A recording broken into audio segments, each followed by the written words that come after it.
Dans le quartier Sacré-Cœur à Dakar, cette école abrite aussi un centre de coaching pour les parents et les enseignants, dont l'objectif est la pratique d'une éducation bienveillante.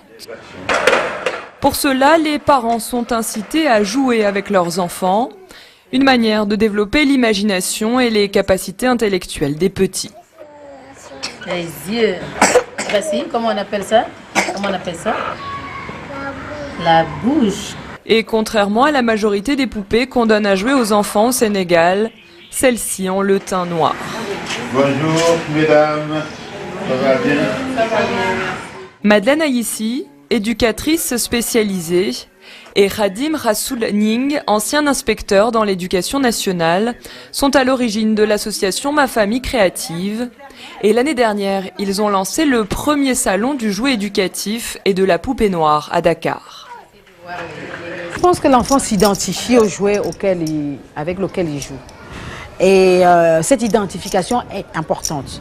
Pourquoi? Parce que quand nous faisons des rencontres avec justement l'étranger, l'étranger est différent de nous.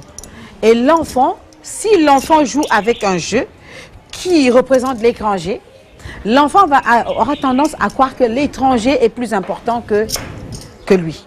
Alors qu'un enfant qui joue avec une poupée, qui a des cheveux crépus comme lui, donc déjà l'enfant s'identifie. Et aussi, quand il va aller à l'étranger, il va avoir des arguments pour, du moins, échanger avec la personne qui est en face de lui dire, moi, chez moi, on a des cheveux crépus, par exemple. Quand il arrive en Afrique, Père Noël, il a trop chaud parce qu'il est trop habillé. Alors, quand il arrive Elle-même maman, Madeleine Aïssi, camerounaise, a longtemps cherché une poupée noire pour sa fille. D'abord en France, où elle a vécu de longues années. Madeleine découvre son premier poupon noir dans un salon spécialisé en 2011. À son retour en Afrique, il y a 6 ans, elle constate, à son grand étonnement, que les poupées au teint sombre et aux cheveux crépus sont encore plus rares qu'en France. Sa fille, Saterou, a aujourd'hui 12 ans. Dans chaque école, à la fin de l'année, à Noël, les écoles s'organisent pour offrir des cadeaux aux enfants.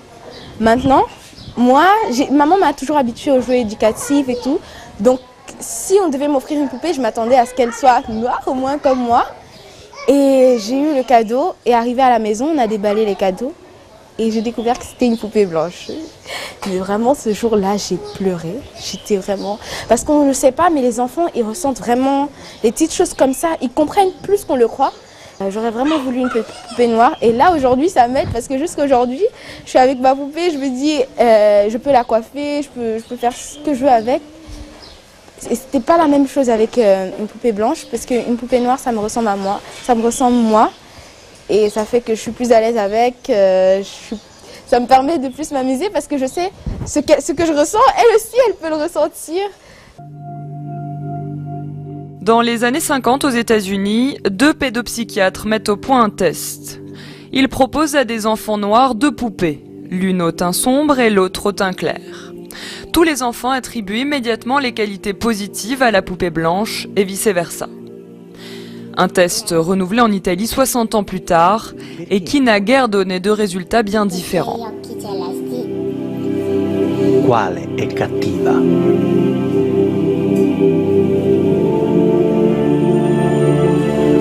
Perché è cattiva? Perché tutto nero. E qual è la bambola che ti somiglia di più?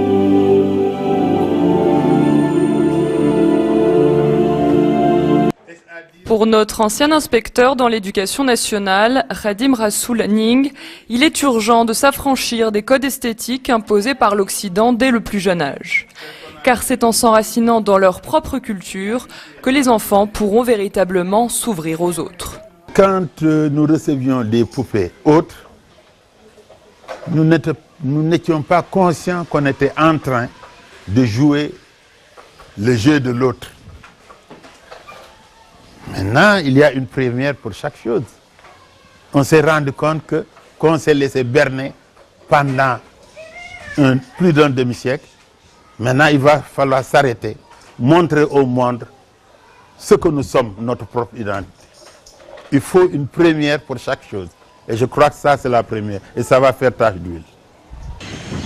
Aujourd'hui, la poupée noire retrouve doucement ses lettres de noblesse. Confectionnées par les grands-mères autrefois, ces poupées de chiffon se vendent dans quelques boutiques spécialisées de Dakar, comme ici, dans le centre-ville. Et à un niveau industriel, le marché de la poupée noire prend de l'essor depuis quelques années, porté notamment par des créateurs africains venus du Nigeria ou bien encore de Côte d'Ivoire.